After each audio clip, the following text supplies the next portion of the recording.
Alors, j'interviendrai fort peu dans cette présentation. Je fais une introduction, somme toute assez légère, avant de passer le micro à Yannick, qui a des compétences sur les aspects informatiques et techniques. L'idée était plutôt effectivement de vous faire part un peu de l'état actuel de notre réflexion sur cette question de l'intelligence artificielle et de l'interaction et de ce à quoi nous sommes en train de réfléchir concernant l'archive HAL. Alors, peut-être un premier constat, avouons-le, je ne sais pas si c'est à faire ou pas, mais les outils d'IA, comme ça a été dit ce matin, sont déjà existants depuis un certain nombre d'années et il en existe déjà dans la chaîne de traitement de HAL. Yannick en parlera, etc. Il vous montrera comment on veut encore plus les utiliser ou les améliorer. Et comme l'a déjà cité David, voilà, on utilise beaucoup un outil qui s'appelle Grobid. Et par ailleurs, on s'appuie sur des systèmes d'information extérieurs à HAL qui déjà utilisent des outils d'intelligence artificielle. Depuis de très nombreuses années, un des enjeux forts, c'était de donner de la visibilité à la production scientifique, aux publications déposées dans HAL. Et de fait, on a beaucoup travaillé sur le référencement et l'indexation de ces contenus par Google, au sens Google général, mais surtout Google Scholar. Et effectivement, tout ce travail de référencement, de citation, de mise en visibilité est fait à partir des outils d'IA. Donc là, tout cela existe déjà sans que c'est pour autant susciter les questions qu'on a pu voir ce matin, en tout cas aussi de manière aussi prégnante, les questions notamment relatives à l'éthique et aux aspects légaux. La question qui se pose maintenant, c'est du fait voilà, de l'importance qui est attribuée à ces nouveaux outils, sans doute aussi du fait de leur généralisation et puis notamment des IA génératives. La question que je me pose, c'est peut-être, c'était ce que disait Odile Olonne ce matin, est-ce qu'on est simplement dans une massification, donc on est plutôt dans un changement d'échelle, il n'y a rien qui va changer, mais simplement il y en aura plus, ou de fait, et ça c'est difficile pour moi de le dire, si c'est quand même tous ces outils ont quand même un côté un peu performatif et qu'il va quand même y avoir quand même beaucoup plus que un changement d'échelle et vraiment structurellement peut-être des changements dans la publication scientifique. Donc tous ces questionnements en fait pour nous, alors je ne vais pas tous dire, mais en tout cas il y a trois aspects qui nous intéressent, c'est les aspects techniques, la question de l'intégrité scientifique et puis fondamentalement plus de notre mission, quid de l'open science avec ces questions d'intelligence artificielle. Donc voilà, la question c'est est-ce qu'on va être en une évolution, ou c'est un petit jeu de mots qui vaut ce qu'il vaut, révolution concernant le système d'information de HAL, l'offre de services et de fonctionnalités. Donc pour l'instant, enfin, sans trahir ce que va dire Yannick, je pense qu'on est plutôt dans une évolution, un usage courant. Pour l'instant, on n'est pas encore dans un changement vraiment fondamental de la manière selon laquelle nous travaillons. La deuxième chose, voilà, j'ai regardé un peu ce que faisaient d'autres archives ouvertes et s'il y avait eu effectivement des prises de position, des déclarations, des présentations de plans stratégiques au regard de l'IA. Alors pour l'instant, il y a plus des questionnants comme nous en avons de notre côté. Ce qui se dessine, c'est que ça touche plutôt aux questions d'intégrité scientifique et certaines, notamment serveurs de préprint, et je pense à Archive, se sont prononcés sur ces questions d'autorat. Est-ce qu'ils acceptent dans l'archive, dans le serveur de préprint, le dépôt de publication qui aurait pour auteur, entre guillemets, une intelligence artificielle?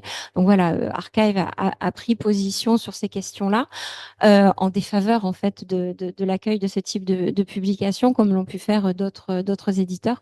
Donc voilà, la question aussi qui peut se poser, c'est est-ce que HAL, nous devons effectivement avoir un statement de cette nature ou pas? Et puis voilà, une partie des questions a été évoquée ce matin lors de la table ronde, c'est effectivement intrinsèquement, nous faisons de l'open science, l'intégralité des documents de HAL sont disponibles de manière très ouverte. Quand on pense à HAL, quand je vous ai présenté effectivement le bilan de ce qui avait été fait au cours des mois précédents, je vous ai montré des interfaces web, etc. Voilà, ce qu'on constate aussi, c'est que maintenant, c'est l'usage de l'API de HAL qui prend une ampleur assez considérable. Elle est complètement ouverte, sans aucun token ou ticket nécessaire, etc. Et donc, la question, voilà, c'est est-ce qu'effectivement, ces nouvelles questions qui se posent sur l'IA doivent conduire peut-être à une gestion un peu différente de l'accès à cette API. Alors, pour l'instant, on a deux axes principaux de réflexion sur ce que peut représenter l'IA par rapport à HAL. Et on retrouve aussi ce qui a été un peu dit ce matin, les productions et la question de la donnée. Donc voilà, avec pour le premier point, la chaîne de traitement de HAL, ce qui nous intéresse, c'est l'optimisation. Donc on a un objectif d'efficacité et de gain de temps. Donc voilà, avec l'ambition, avec le recours à davantage d'outils d'IA, de simplifier le dépôt dans HAL. Et ça, c'est aussi mon souhait, peut-être aussi celui des établissements, que c'est peut-être aussi un impact sur le temps et les modalités de validation technique, cette étape indispensable avant la mise en ligne de dépôt.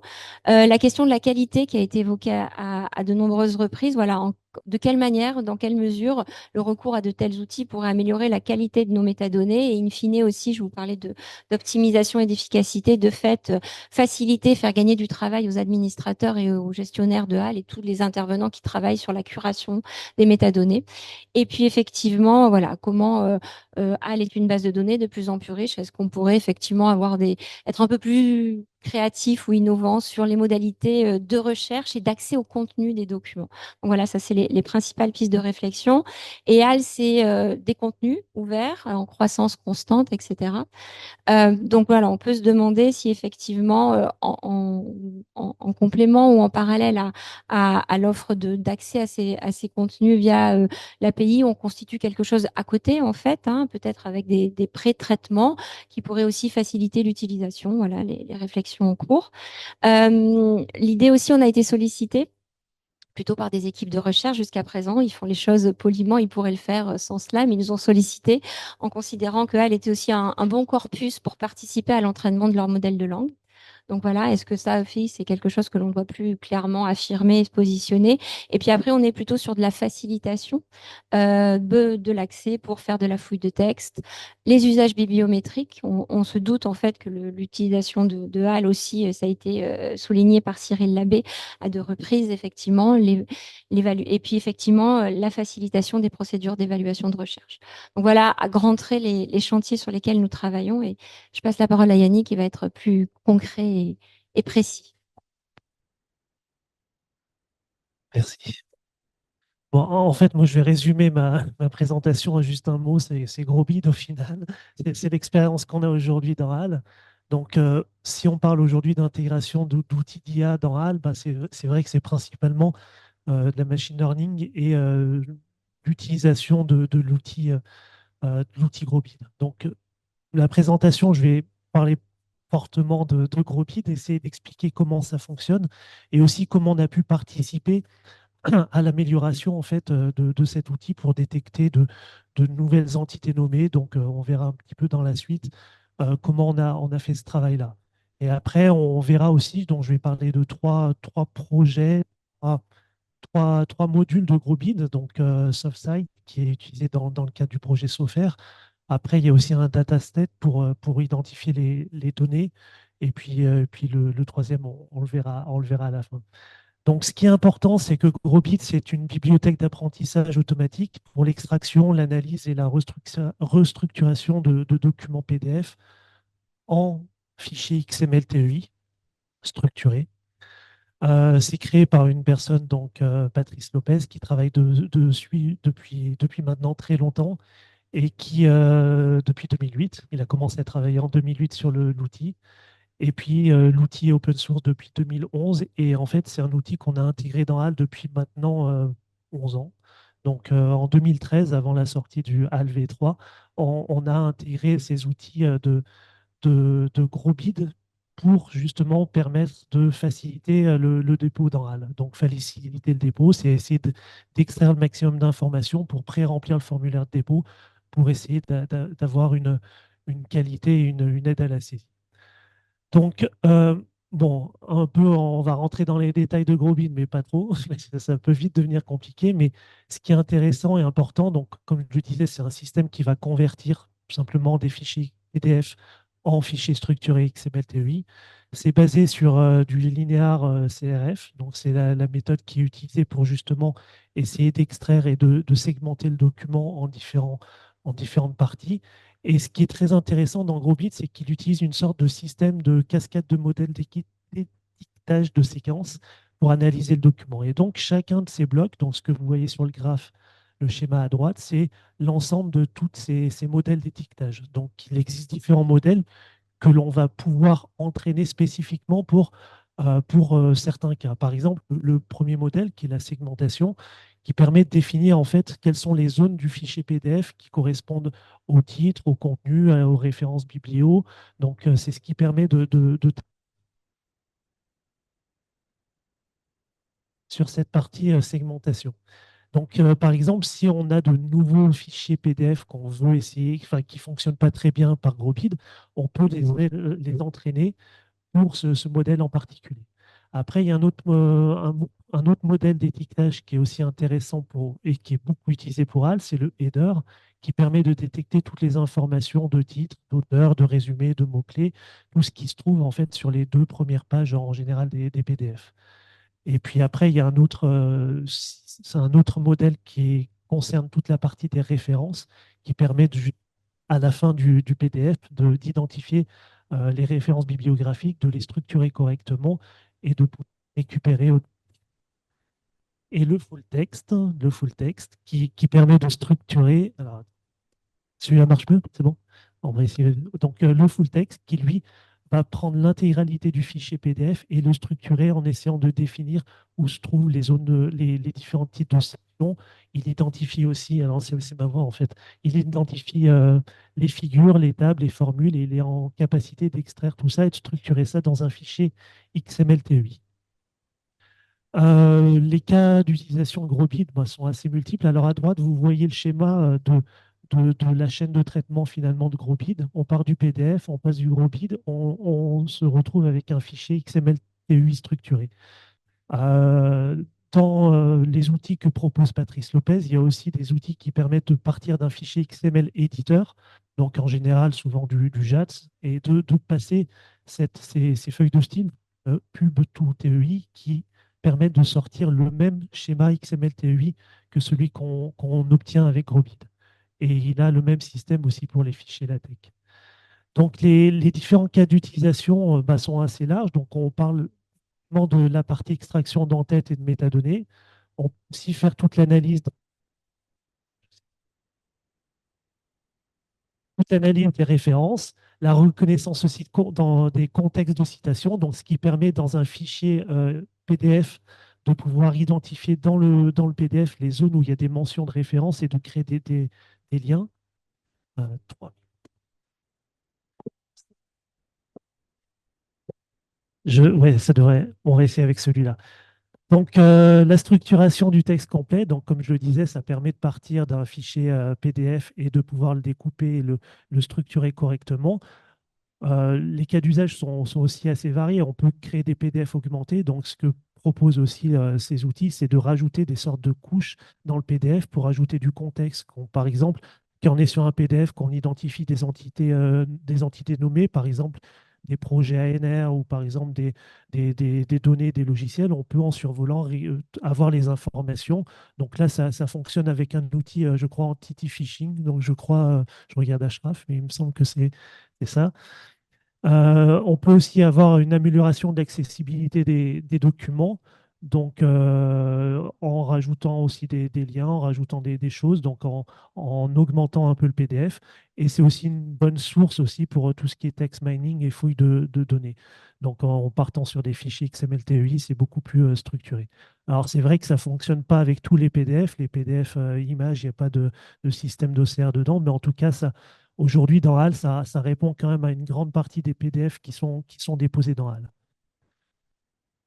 Ça, c'est un transparent que j'ai récupéré d'une présentation d'Anlot du ministère de l'Enseignement supérieur et de la Recherche et je trouvais que c'était assez intéressant parce que ça montrait que finalement, donc depuis le début de 2008, alors le schéma s'arrête en 2018, mais on voit qu'il y a une explosion vraiment de l'utilisation de Grobit dans pas mal d'outils, privés ou publics. Donc nous, en 2013, on l'utilise. Après, il y a Listex qui a aussi beaucoup travaillé, enfin, Linist et sur Istech qui a beaucoup travaillé dessus et qui a justement travaillé sur le modèle de tout à l'heure, segmentation qui permet d'identifier un peu les structures dans les fichiers PDF. Donc, ils ont beaucoup travaillé là-dessus pour améliorer et ajouter de nouveaux, de nouveaux documents pour entraîner Grobid. Et c'est vrai que chaque fois que l'un de ses utilisateurs finalement a utilisé Grobid, c'était aussi dans une optique d'améliorer le système, rajouter des cas concrets spécifiques à chacun de leur plateforme et ce qui permet aujourd'hui d'avoir vraiment un outil qui fonctionne relativement bien et qui arrive à transformer en tout cas les PDF en fichiers bien structurés et relativement complets. Alors, c'est sûr que ce qu'il faut voir, c'est que Grobit, c'est un outil qui est un peu magique, mais derrière, c'est vrai qu'il y a toute cette étape d'entraînement et d'évaluation des modèles qui demande du temps, qui demande du travail.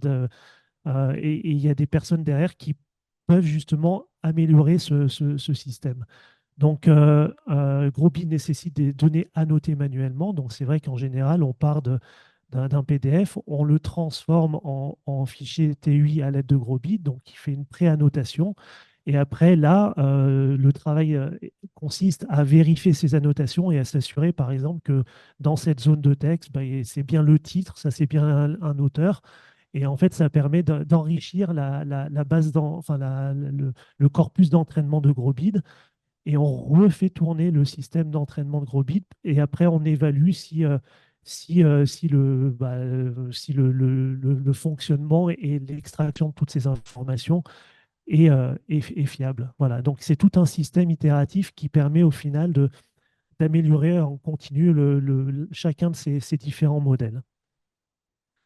Alors, ça, c'est concernant maintenant l'intégration dans HAL. Donc là, on a vu comment fonctionnait Grobid. Maintenant, concrètement, comment ça se passe. Donc quand vous êtes dans HAL, vous déposez un fichier PDF. Et ben là, on passe la moulinette de Grobid en sachant qu'il y a une option dans Grobid qui est aussi très intéressante, qui consiste à consolider les données qui sont extraites à partir des PDF. Donc, Grobid fait l'extraction, on transforme le PDF en fichier XML-TEI et il fait une passe il interroge finalement la base Crossref pour essayer de compléter, d'enrichir les données qu'il a réussi à trouver. Donc ça, c'est très intéressant dans HAL parce que c'est ce qui nous permet de temps en temps de récupérer des orchides. Donc les identifiants qu'on est en mesure de récupérer dans HAL, c'est pas parce qu'ils sont enfin, ils peuvent être absents du PDF, mais nous, on les récupère parce qu'il y a cette consolidation Crossref qui est réalisée. Et donc, ça nous permet de valider, alors pareil pour les financeurs, ça nous permet d'enrichir encore plus euh, ce travail donc, de conversion PDF vers XML-TEI. Et là, on a un fichier XML-TEI relativement riche. Mais à partir de ça, en fait, et ben là, c'est côté HAL, donc c'est nous qui réalisons en fait à partir du fichier XML-TEI, on va extraire les informations qui nous intéressent pour pré-remplir en fait le formulaire de dépôt.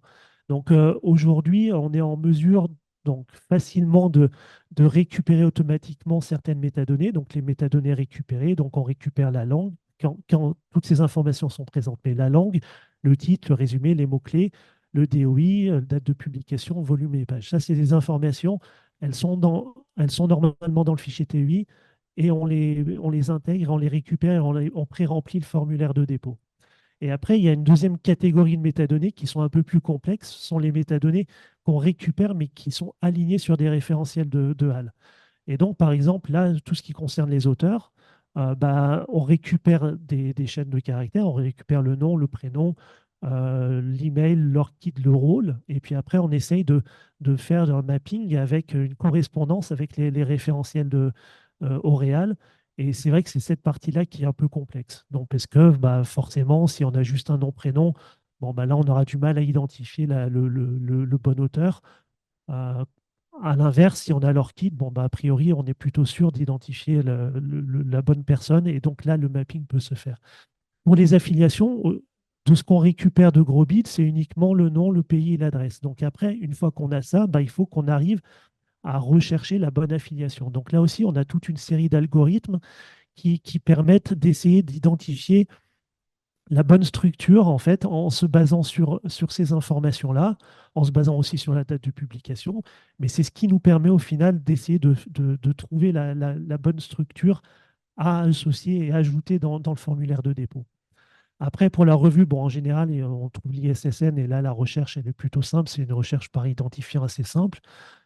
Et puis pour les trois dernières entités qu'on trouve en dessous, donc les projets ANR, les infrastructures de recherche et les licences, ça, ce sont trois informations, trois métadonnées qu'on qu'on vient de rajouter. Alors, la première projet ANR, c'est en place depuis quelques mois, je crois, je ne sais plus, enfin, quelques mois, oui, c'est ça. Et les deux suivantes, elles sont aujourd'hui, c'est juste dans notre environnement de test, on n'a pas encore basculé en production, mais ça va arriver.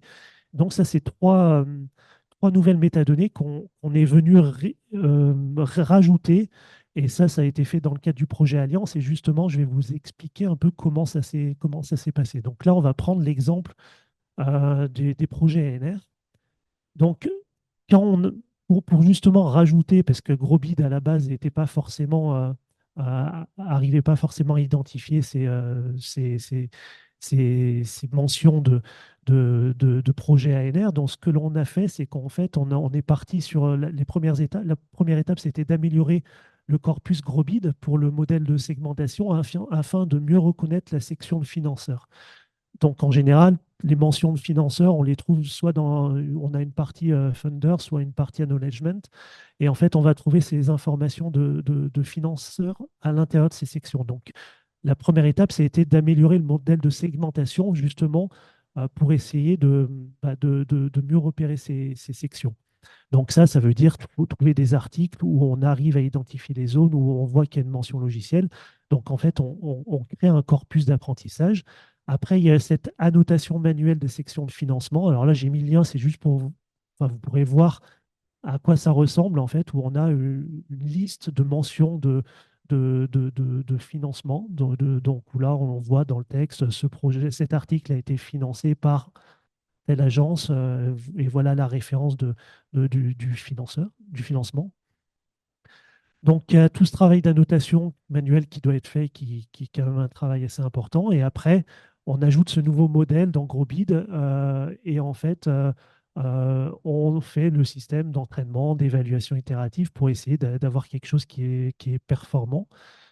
Et après, bah forcément, on doit adapter le service. Enfin, ça, c'est côté gros bid. Il y a une adaptation des services web pour identifier cette partie et puis aussi le positionner correctement dans la TUI. Donc, il y a tout ce travail aussi qui permet, au final, d'avoir une TUI avec cette mention des projets ANR. Donc, ça se traduit comme ça maintenant. Donc, quand on dépose un PDF, on voit qu'il y a la section acknowledgement et financement qui est en vert.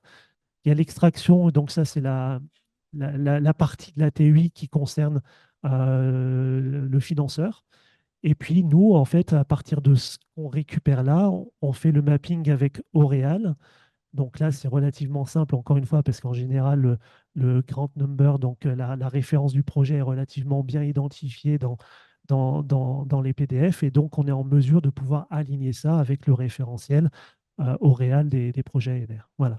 Donc ça, c'est ce qu'on a fait pour le projet ANR. On a fait aussi ce travail-là pour les infrastructures de recherche. Et puis, on fait aussi un travail sur la partie de la récupération des mentions de licence, parce que c'est vrai qu'aujourd'hui, c'est quelque chose qui est pas très, très bien récupéré par Grobid et qui pourrait nous servir principalement pour peut-être une aide lors de la modération. Enfin, voilà, on a des cas d'usage côté HAL qui peuvent être utiles. Euh, une autre utilisation de Grobid alors, qui a été faite, qui malheureusement aujourd'hui n'est plus actif, mais c'est toute la partie de l'extraction des références bibliographiques. Donc en fait, là, bon, bah, comme on le voyait au début, donc c'est un autre modèle, référence segmentaire, qui permet d'identifier l'ensemble des références bibliographiques d'un PDF. Et ce qu'on avait fait, c'est qu'on avait on avait lancé en masse, donc gros bit sur l'ensemble des PDF pour extraire toutes ces mentions enfin toutes ces références bibliographiques. Et l'auteur, dans HAL, il avait la possibilité de les voir, de les valider ou non. Donc, il avait une interface qu'on voit en bas à droite qui permettait de dire oui, ça c'est bien une référence qui fait partie de mon article où je peux l'éditer. Donc ça d'un point de vue pour Grobit, c'est extra parce qu'en fait, on lui donne en plus de la validation, de la vérification. Donc ça, après, il peut réutiliser ces informations-là pour encore améliorer le système. Donc cet outil-là a été mis en place, mais on a dû malheureusement l'arrêter. Je crois que ça devait être en 2020 parce que Parce qu'en fait, la solution technique pour stocker toutes ces références bibliographiques tenait plus trop la charge et il n'y avait pas de. Et donc, voilà, on a dû mettre en pause. Donc, on accède toujours sur les documents qui ont été traités, mais pas sur les nouveaux. Et il y a ce projet de refonte qui est toujours d'actualité, mais on n'a malheureusement pas eu encore trop le temps d'avancer dessus. Et par contre, c'est toujours actif et c'est actif sur Efficience, il me semble. Voilà, donc ça, c'est ce qu'on fait aujourd'hui dans HAL concernant l'intelligence artificielle et c'est le machine learning et l'utilisation de Grobid. Maintenant, donc, je vais vous parler de plusieurs projets. Donc, David en a parlé tout à l'heure du projet Sofer. Mais ce qui est intéressant, c'est vraiment une utilisation assez intéressante de SoftSight, qui est le service de reconnaissance de mentions logicielles. Donc, ça reste un module. Donc, c'est un module qui est intégré dans Grobid, qui permet de reconnaître les mentions de logiciels. Donc, par exemple, là, vous avez un exemple, une section d'un article scientifique. Et là, on voit en violet, il a identifié tel logiciel. Et donc, là, l'objectif du projet SOFER, c'est justement d'extraire ces mentions logicielles et de demander aux chercheurs de valider ces mentions logicielles, dont l'objectif est de pouvoir sauvegarder ces logiciels et de créer des relations entre publication et logiciel. Ce qui est intéressant aussi, c'est que SoftSight se base sur un corpus d'entraînement d'environ 5000 fichiers en anglais, mais dans les disciplines de sciences de la vie et en économie. Donc aujourd'hui, SoftSight fonctionne avec ce corpus d'entraînement. Et là, l'objectif aussi du projet SOFER, c'est d'étendre en fait à d'autres disciplines que ces deux-là pour essayer d'avoir un maximum de cas de mentions logicielles autres que dans les disciplines aujourd'hui déjà connues qui sont la science de la vie et l'économie. Euh, toujours un autre module de Grobid, c'est Datastet. Alors Datastet, c'est un peu l'équivalent de SoftSight, mais pour les données, les mentions de données. Et donc ça, on aimerait aussi pouvoir intégrer un mécanisme un peu du même type pour pouvoir en fait identifier dans une publication des mentions de données et pourquoi pas après proposer aux chercheurs soit de, de, de donner le lien vers les jeux de données s'ils sont déjà présents dans un entrepôt ou alors pourquoi pas de proposer de reverser ces données dans des entrepôts. Donc ça, voilà, c'est toujours pareil, c'est des outils qui sont relativement performants, mais qui mériteraient encore, qui peuvent encore être amélioré avec toujours de l'entraînement et améliorer ces systèmes-là. Le dernier projet que je vais vous parler, c'est Matos, qui est un projet en fait de traduction automatique d'articles scientifiques. Et là aussi, l'idée, ça serait pourquoi pas donc d'avoir un lien dans HAL lorsqu'on dépose un article scientifique, qu'on fasse qu'on envoie cet article et qu'en fait, dans une API, en fait, le système proposerait en fait des résumés qui seraient traduits dans d'autres langues, en fait. Et donc, le déposant aurait la possibilité de valider les résumés traduits et les associer au dépôt qu'il est en train de faire dans HAL. Donc ça, c'est un projet ANR aussi qui est en train d'être enfin, qui est en cours. Ouais. Euh, donc, juste pour résumer un petit peu, parce que là, on voit qu'il y a quand même beaucoup d'utilisation des données de HAL, donc pour les transformer en TEI, pour pouvoir passer des scripts, essayer d'améliorer les choses. Donc, en fait, là, je vais commencer par un point qui est un peu en dessous, c'est la partie le data lake in RIA. Donc, c'est vrai que ça, c'est un sujet qu'on commence tout juste à aborder avec eux. C'est en fait, aujourd'hui, on se rend compte qu'il y a beaucoup de personnes qui font les mêmes traitements. Grobid, on se rend compte que Grobid est utilisé énormément, donc au niveau du BSO, au niveau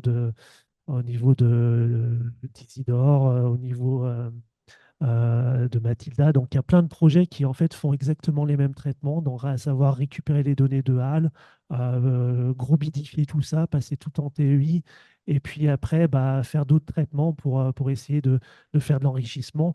Donc là, l'idée de ce data lake, ça serait de faire ce traitement déjà euh, pour toutes les données de HAL et de les rendre disponibles. Donc, en gros, on aurait déjà accès à tous les fichiers TUI, les fichiers TUI qui proviendraient de Grobid, les fichiers TUI des métadonnées qui seraient produites par HAL. Comme ça, on aurait une sorte de correspondance et pour qu'après, ça puisse servir de base de travail pour différents projets. Donc ça, les projets que j'ai pu vous mentionner bah, seraient vraiment intéressés d'avoir accès à ces données. Et donc, on est en train justement de réfléchir et de voir comment on pourrait proposer ces données-là euh, enfin, pas dans HAL, mais en tout cas d'y avoir accès sur toutes les données qui auraient été déjà enrichies, traitées par ces outils-là. Donc, le sujet qui nous intéresse aussi ce temps-ci, c'est toute la partie sur la détection des données. Donc, bah, là, comme je vous ai montré avec SoftSight et DataSteer, là, on est vraiment en train d'utiliser ces outils pour essayer de rajouter des liens entre ces objets de la recherche. Après, il y a un sujet qui nous semble aussi très intéressant, c'est l'aide à la modération. Aujourd'hui, il y aurait beaucoup de choses qui pourraient être améliorées dans le process de validation technique ou de modération. Par exemple, l'identification des licences peut aider, parce que c'est vrai que enfin, aujourd'hui, c'est du déclaratif, mais si en fait on a la possibilité avec des outils comme Grobit de pouvoir extraire la licence et de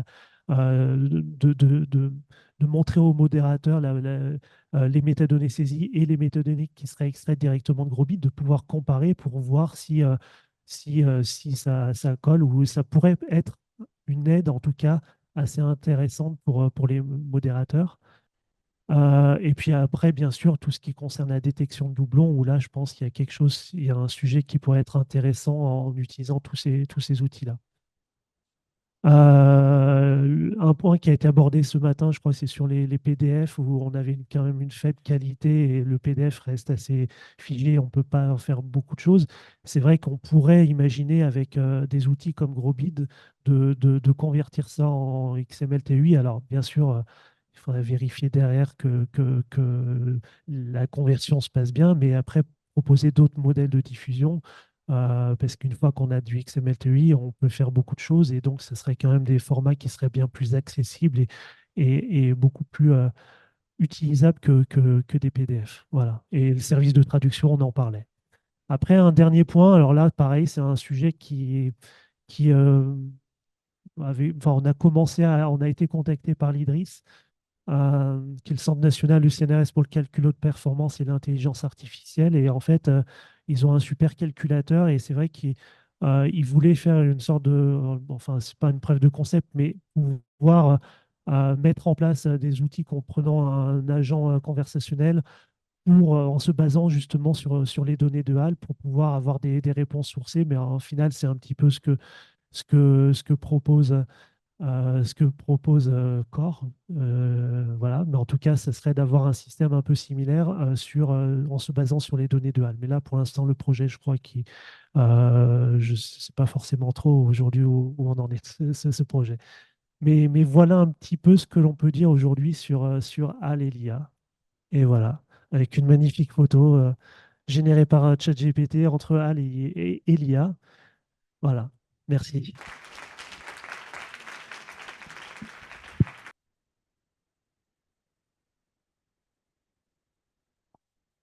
Merci beaucoup Yannick et Nathalie. Place aux questions.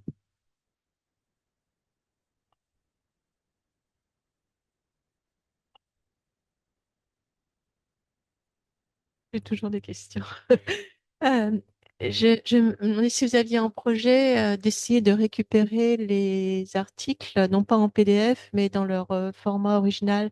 Parce qu'aujourd'hui, ils sont créés par les mêmes outils globalement, quoi, en dehors de LaTeX, Word et Open, après les versions évidemment ouvertes. Il n'y a pas des milliers de formats. Et donc ensuite, bon, les gens les convertissent en PDF, hein, les déposent en PDF, vous les reconvertissez derrière avec des problèmes de qualité avec Grobid que je connais aussi.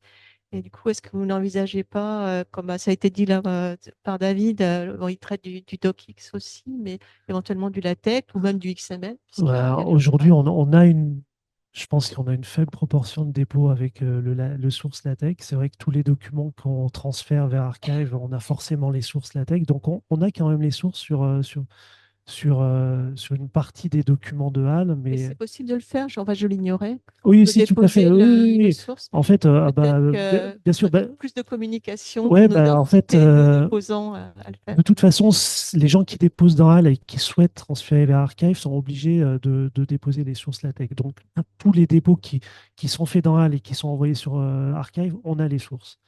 Après, c'est vrai qu'on a aussi un système de conversion DocX vers PDF. Donc, on a aussi des sources, des articles au format Word et qu'on convertit en PDF. Donc, on a quand même des sources. Après, combien ça représente de documents, c'est vrai que je peux pas vous dire comme ça. Enfin, Vous mais n'auriez pas intérêt à convertir les docx en XML tout à fait. Après, la tech, plutôt on qu'en a vu, PDF, plutôt que de passer par le PDF tout tous à les deux? fait. Mais on a vu aussi que la tech, il y avait une bibliothèque qui pouvait pas passer de la tech vers le XML-TUI. C'est ça. Et tout à fait. Oui, oui, tout à fait. C'est vrai que pour l'instant, on n'est pas allé Éviter le à ce passage au niveau-là. PDF Ah, mais qui est catastrophique de souvent. toute façon, tant qu'on pourra éviter de passer par le C'est PDF, ça. mais voilà. Mais pour l'instant, non. Par contre, c'est vrai qu'on on n'impose pas aux déposants de déposer les sources. Donc, forcément, il nous manque quand même beaucoup de fichiers sources. Merci beaucoup.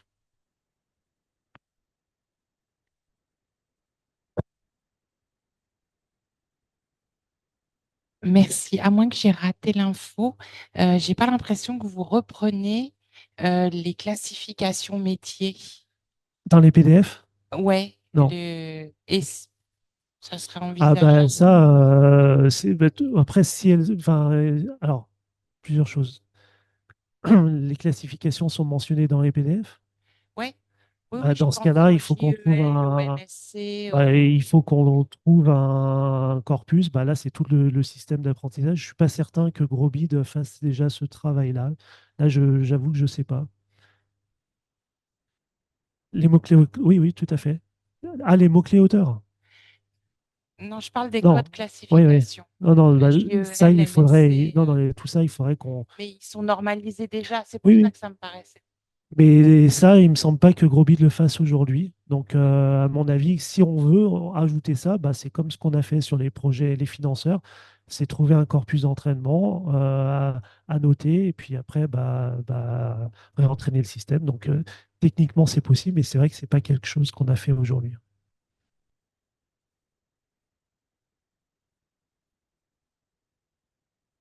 Une autre question, peut-être?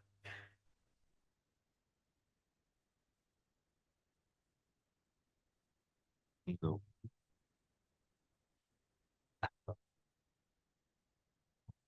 Moi, j'ai une question sur les modèles, enfin, sur la partie extraction de références. Euh, donc, moi, j'ai utilisé la version normale, enfin, celle qu'on peut télécharger de Grobit. Et on a eu pas mal de problèmes. Enfin, ça marchait pas vraiment comme on voulait.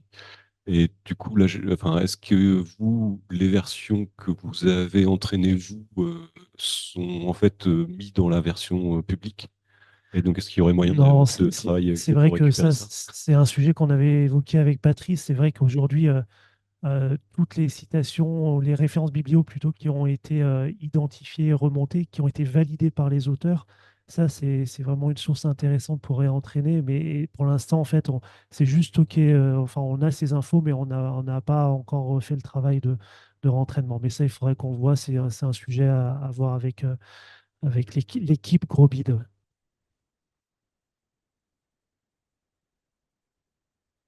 Oui, non, non, mais non, non, il n'existe pas, ouais.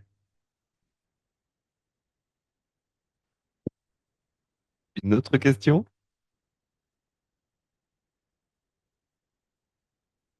Eh bien, écoutez, s'il n'y a pas plus de questions, on peut Merci. remercier Yannick.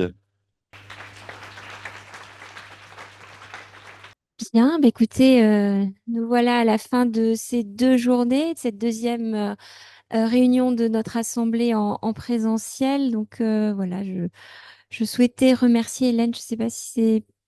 Ouais, voilà. Il me semblait nécessaire de conclure par les remerciements comme il se doit pour notamment en priorité aujourd'hui, sur le comité de programme, en fait, qui a élaboré, en fait, la problématique, qui a contacté les auteurs et qui a organisé toute cette journée. Donc voilà, je tenais à remercier Claire Nedelec qui a inauguré cette journée, qui a été présente avec nous toute la journée. Donc un grand merci Claire, ainsi que Frédéric Boussefsaf, maître de conférence à l'Université de Lorraine et qui participe activement depuis l'origine au programme ambassadeur et ambassadrice HAL, ainsi que Cécile Méadel, qui est professeure à l'Université Paris-Panthéon-Assas, et enfin Laurent Romary, dont le nom a été cité à plusieurs reprises, qui est directeur de la recherche et directeur de l'information et de la culture scientifique à l'INRIA et qui représente aussi INRIA en tant que tutelle au sein de notre comité de pilotage. Donc, un grand merci à eux. Ils ont travaillé de manière étroite avec, je les recite à nouveau et c'est essentiel, Hélène Bénis et Léo Rimbaud, qui ont vraiment été les deux chefs d'orchestre de ces journées. Donc, merci beaucoup à vous deux.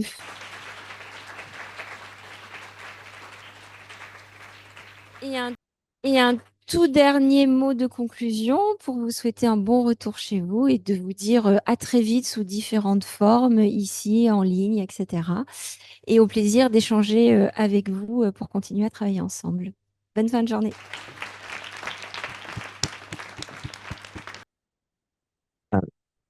Un grand merci à Marion qui a assuré la visio ces 2 journées et qui, sans elle, on aurait bien été embêtés, je pense, hein. Bravo, Marion.